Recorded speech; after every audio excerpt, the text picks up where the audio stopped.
चलो आज हम एक वेडिंग पे जा रहे हैं और देखते हैं हमको कितने रिश्ते कपल्स मिलते हैं। Hi, I'm Shobhit Gudwani Hi, I am Preeti Durgani and we found each other on Risto.com. Hi, I am Hitesh. And I am Ritu We found our forever. through Rishta.com. Thank you guys. Hi, I'm Neeraj. Hi, I am Ditya. We found each other on Rishto.com. Hi, I am Krishna. Hi, I am Varuna. We matched through Risto.com.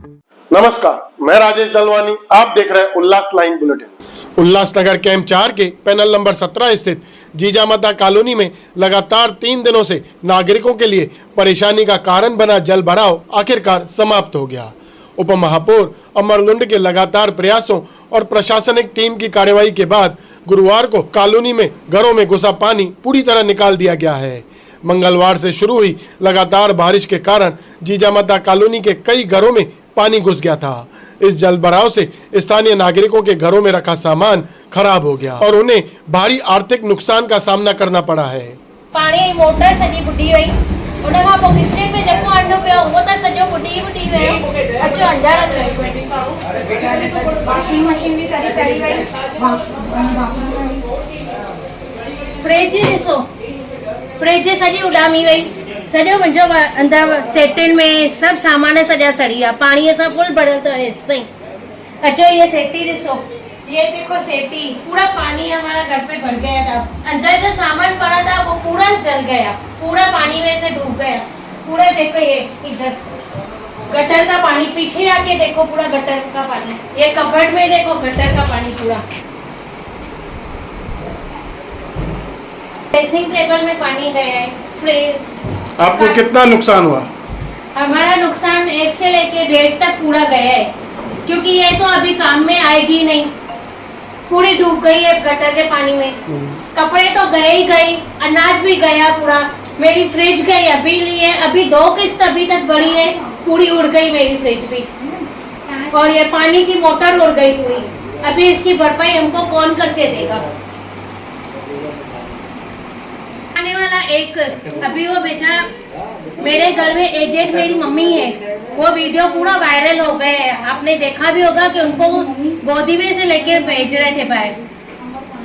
वहीं Jijamata colony में घरों में घुसे पानी की घटना को लेकर उप महापौर अमरलुंड लगातार पिछले 3 दिनों से क्षेत्र में रहकर राहत एवं समाधान कार्यों की निगरानी करते रहे। गुरुवार को जानकारी देते हुए अमरलुंड ने बताया कि जांच के दौरान नाले में एक प्लास्टिक की बाल्टी और गूनी के टुकड़े फंसे हुए मिले, जिससे पानी का प्रवाह पूरी तरह बाधित हो गया था। उन्हें हटाने के बाद अब कॉलोनी से पानी निकल गया है। उन्होंने यह भी बताया कि भविष्य में ऐसी स्थिति दोबारा न बने, इसके लिए संबंधित स्थान पर नाले पर कलवट निर्माण का कार्य भी शुरू कर दिया गया है।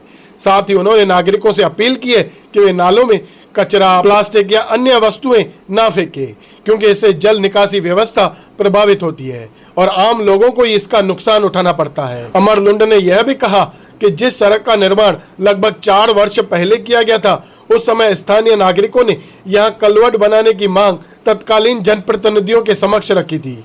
यदि उस समय इस मांग पर ध्यान दिया गया होता तो आज जीजामाता कॉलोनी के लोगों को इस गंभीर जल भराव और नुकसान का सामना नहीं करना पड़ता।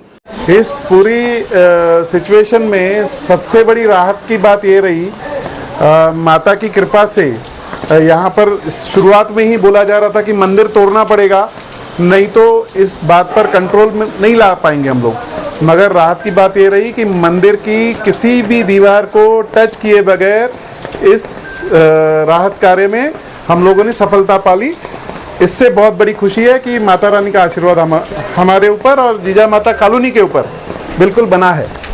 आपको बता दें, जीजामाता कॉलोनी में जल भराव की खबरों से महापौर अश्विनी निकम भी बुधवार को दिन में भी और देर रात तक जीजामाता कॉलोनी में मौजूद रहीं तथा नागरिकों की समस्याओं के समाधान के लिए प्रशासन के साथ समन्वय करती रहीं। जहां अब घरों से पानी हटने के बाद जीजामाता कॉलोनी परिसर में महापालिका के सफाई कर्मचारियों द्वारा सफाई कार्य कर वहां पाउडर छिड़काव भी किया जा रहा था। स्थानीय लोगों को उम्मीद है कि प्रशासन द्वारा किए जा रहे स्थायी उपायों से भविष्य में इस प्रकार की समस्या दोबारा उत्पन्न नहीं होगी। ब्यूरो रिपोर्ट, महेश रोकड़े, उल्लास लाइन बुलेटिन, उल्लासनगर। राहत की बात यह है कि अभी वह समस्या तो दूर हो गई। आज सुबह से ही, आज तीसरा दिन है, आज सुबह से जो भी हम लोगों ने करना चाहिए सब मशीनरी सब अरेंज की थी।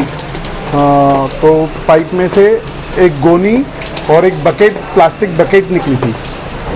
तो लोगों को भी सोचना चाहिए ये बकेट किसने फेंकी होगी, गोनी किसने फेंकी होगी अंदर, ये तो पता नहीं, मगर लोगों को भी सोचना चाहिए कि ये सब इस तरीके से लापरवाही कितनी भयानक हो सकती है। ये हमारे शहर के लिए एक मिसाल बन गया कि प्लास्टिक की थैलियाँ, प्लास्टिक की बॉटल्स, गोनियाँ नालों में नहीं फेंकनी चाहिए। इन सब हरकतों के वजह से इतना सारा भुगतान करना पड़ा है आज पब्लिक को ही।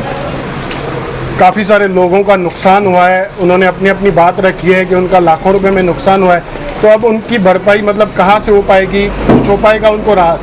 देखिए ये विषय ऐसा है कि मैं अभी तहसीलदार मैडम के पास जा रहा हूँ। जो पत्र व्यवहार करना है वो भी तैयारी कर ली है मैंने, मैं उनसे मिलके ही कुछ जवाब दे पाऊँगा उसका। तो अच्छा, यह जो सारा घटनाक्रम हुआ है तो इसका कारण तो आपने बताया, भाई बाल्टी फंस गई थी और एक गोनी फंस गई थी, लेकिन अब स्थिति क्या है? अब और इसके लिए जिम्मेदार कौन? अब स्थिति कंट्रोल में है और जिम्मेदार तो देखिए, एक बड़ी पॉइंट जो मुझे ध्यान में आई कि जहाँ से ये स्टार्ट हुआ, चोकअप स्टार्ट हुआ, वहाँ से लेकर आर पार एक 60 फुट का करीब करीब डिस्टेंस है। आज से 4 साल पहले ही रोड बनाया गया था। 4 साल पहले रोड बनाने वाले हमारे पूर्व जो नगर सेवक थे उनको ये ध्यान देना चाहिए था, ये कलवट बनानी चाहिए थी, नहीं तो एटलीस्ट कलवट बनाने के लिए उनको समझिए कोई परेशानी थी तो उस टाइम पे ढक्कन तो बनाना चाहिए था। अभी कल ये मेरे भाई साहब मुझे बता रहे थे, इन्होंने ही आके बताया कि हम लोगों ने बहुत बार उनको बोला था कि यहाँ पर कलवट बना लो, बहुत बड़ी दिक्कत आ सकती है। रोड बनते टाइम लोगों ने अवगत भी करवाया था इन सब चीज़ों से। राजेश दुसेजा जी के साथ में एक सरदार जी रहते हैं, सुखदेव सिंह जी, उन्होंने तो काफ़ी बार चक्कर काटे। तो ये सब गलतियां उनकी आज भुगतनी पड़ रही है पब्लिक को, और उसके बाद हमको सिखा रहे हैं नाला सफाई नहीं। 60 फुट के बीच में नाला सफाई कैसे हो सकती है? नाला सफाई करने के लिए उन्होंने कलवट बनानी चाहिए थी, ढक्कन बनाने चाहिए, ढक्कन लगाने चाहिए थे। 60 फुट का 1.5 फुट का पाइप है, इतना बड़ा लोड, यहाँ पर बॉक्स कलवट बनानी चाहिए जो हम लोग चालू करने जा रहे हैं। अब यह प्रक्रिया कलवट की शुरू होने जा रही है। बिल्कुल, कितने दिनों में बन पाएगी? देखिए बारिश का समय है और इस समय यह काम मुझे लगता है कि ज़्यादा समय ज़रूर लेगा, मगर हम लोग बहुत जल्दी से जल्दी, जितना भी जल्द हो सका हम लोग ये काम पूरा करवाएंगे। बिल्कुल वॉर लेवल पर ये काम चालू होगा। आपने दूसरे पूर्व नगर सेवकों का जिक्र किया, तो क्या आपको लगता है कि आपके खिलाफ राजनीतिक नैरेटिव फैलाया जा रहा है? देखिए मैं ये देखते आ रहा हूँ कि व्हाट्सएप पर, सोशल मीडिया में सब लोग इसके जो इस हादसे के नेगेटिव वीडियोस डालने वाले लोग वही थे जिनकी वजह से ये हो रहा है। सबसे बड़ी बात ये, और राजनीति इस समय पे नहीं करनी चाहिए थी, जो मगर उनको मौका मिला तो उन्होंने छोड़ा नहीं। उनको परेशानी अमरलुंड से नहीं है, उनको परेशानी है अमरलुंड के काम से, जो लगातार मैं लोगों के बीच में आके कर भी रहा हूँ। और लोगों के बीच में इस समय तक भी मैंने इतने सारे रास्ते बनवा लिए, 6 महीने के अंदर हम लोगों ने कई रास्ते बनवा लिए, गार्डन का काम चालू करवा लिया। तो इस तरीके से सब काम चल रहे हैं। और यह भी जहाँ पर ये दुर्घटना घटी है, यहाँ पर भी आज से 4 महीने में, इन 4 महीनों में मैं 3 बार खुद विजिट कर चुका था, जिसमें हमारे कॉरपोरेशन के जूनियर इंजीनियर और सिटी इंजीनियर दोनों को विजिट करवा चुका हूँ, क्योंकि ये बनना ज़रूरी है। ये पहले दिन से ही मेरे ध्यान में था, मगर परेशानी क्या थी, उल्लासनगर महानगर पालिका की तरफ से अभी भी किसी की भी बजट माइनस होके किसी का भी टेंडर प्रस्तावित नहीं हुआ है। तो ये काम सब प्रोसेस में है, जो कि मुझे लगता है कि अभी सब पूरे शहर के वार्डों में काम चालू भी हो जाएंगे। देखा गया कि आप उपमहापौर और महापौर ने भी कल के दिन में 2 बार इस पैनल में, आपके प्रभाग में इस घटना को लेकर विजिट किया। तो इन चीज़ों को आप कैसे देखते हो? देखिए महापौर का अधिकार भी बनता है, मगर मैं सुबह 6 बजे से कल पूरा दिन यहाँ पर था, स्थिति कंट्रोल में लाने के लिए जो भी व्यवस्था करनी चाहिए थी मैं कर ही रहा था।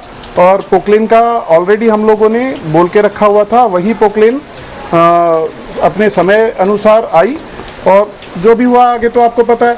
मगर उस बात में मुझे ज़्यादा टिप्पणी नहीं करनी है, मगर इसमें भी राजनीति नहीं करनी चाहिए थी जो की गई। स्थानिकों को आखिर में क्या संदेश देंगे, क्या आश्वासन देंगे? बिल्कुल मैं सबके साथ हूँ। इथले जे स्थानिक समाजसेवक आहेत बंटी चांदवानी, त्यांचा मला फोन आला होता काल रात्रीच की इथे पाणी भरलेलं आहे, पण आम्ही मीटिंगला बाहेर गेलो होतो त्याच्यामुळे मी येऊ शकली नाही। जेव्हा मला कळलं की समस्या जास्त गंभीर आहे तर तेव्हा मी 4 वाजता इथे आली। आज 4 वाजल्यापासून एकदम आटीतुटीची लढाई होती। कालपासून आपले जे UMCचे अधिकारी आहेत, कर्मचारी आहेत, जसे मनीष हिरवे झाले, एकनाथ पवार झाले, ते आपली मेहनत तर इथे करतच होते, पण आपल्याला काही इक्विपमेंट्सची आणि मशीनची गरज होती। ती आपल्याकडे नसल्यामुळे हे थोडं काम थांबलेलं होतं। बट आपण आता ते अरेंज केलं। पोकलॅनची गरज होती इथे, ती आपण अरेंज केलं पोकलॅन आणि काम एकदम तातडीने सुरू केलं।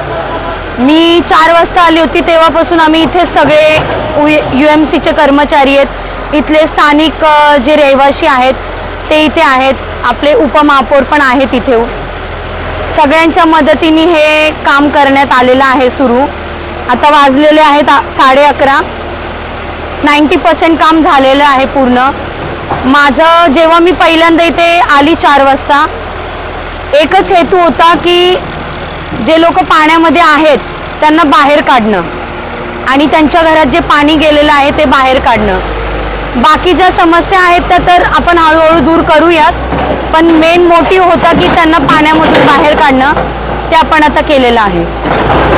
मी या शहराची प्रथम नागरिक आहे आणि माझ्या शहरातले लोक पाण्यात राहतील आणि मी घरी जाऊन व्यवस्थित राहील हे माझ्या मनाला पटत नव्हतं, म्हणून मी तातडीने UMCला परत पोहोचले 4ला आल्यानंतर आणि पोकलॅन कुठून अरेंज करता येईल हे पाहून लवकरात लवकर 9 वाजता मी पोकलॅन इथं बोलवला आणि काम सुरू केलं। नागरिकांना पाण्यात ठेवणं हे मला पटत नव्हतं। हे काम उद्याही होऊ शकलं असतं, पण ते मला पटणारं नव्हतं, म्हणून मी लवकरात लवकर याच्यावर निर्णय घेतला आणि बाहेरून पोकलॅन मागवला आणि काम सुरू केलं। उल्लास लाइन बुलेटिन को सब्सक्राइब करें, बेल आइकॉन दबाएं और देखिए उल्लास लाइन बुलेटिन की न्यूज़ सबसे पहले आपके मोबाइल पर।